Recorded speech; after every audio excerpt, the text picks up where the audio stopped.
দিল্লিতে অনুষ্ঠিত হলো মহিলাদের প্রিমিয়ার লিগের নিলাম। 5টি দল কিনল মোট 67 ক্রিকেটারকে, তাদের মধ্যে 23 জন বিদেশি।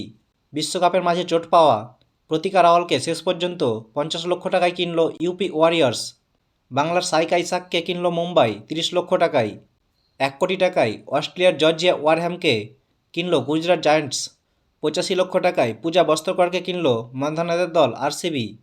75 লক্ষ টাকায় অরুন্ধতিকে কিনল আরসিবি। ভারতীয় দলে দীর্ঘদিন সুযোগ না পাওয়া শিখা পান্ডেকে 2 কোটি 40 লক্ষ টাকায় কিনল ইউপি ওয়ারিয়র্স। 1.1 কোটিতে ভারতীয় স্পিনার আশা শোভনাকে কিনল ইউপি। 30 লক্ষ টাকায় ইংরেজ ক্রিকেটার লিন্ডসে স্মিথকে কিনল আরসিবি। 30 লক্ষ টাকায় বাংলার পেসার তিতাসকে কিনল গুজরাট জায়ান্টস।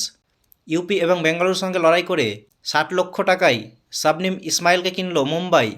দিল্লিকে আবারও আরটিএমে টেক্কা দিল ইউপি। 50 লক্ষ টাকায় ভারতীয় পেসার ক্রান্তিকে কিনল ইউপি। ইংরেজ পেসার লরেনকে 90 লক্ষ টাকায় কিনল বেঙ্গালুরু। 30 লক্ষ টাকায় লিজেলকে কিনল দিল্লির সৌরভের দল। 50 লক্ষ টাকায় হরলিন দেওয়ালকে কিনল ইউপি। 65 লক্ষ টাকায় রাধা যাদবকে কিনল বেঙ্গালুরু।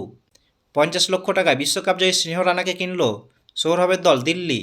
বিশ্বকাপের গ্রুপ ম্যাচে ভারতকে হারানো দক্ষিণ আফ্রিকার নাদিন ডি ক্লার্ককে কিনল 65 লক্ষ টাকায় বেঙ্গালুরু।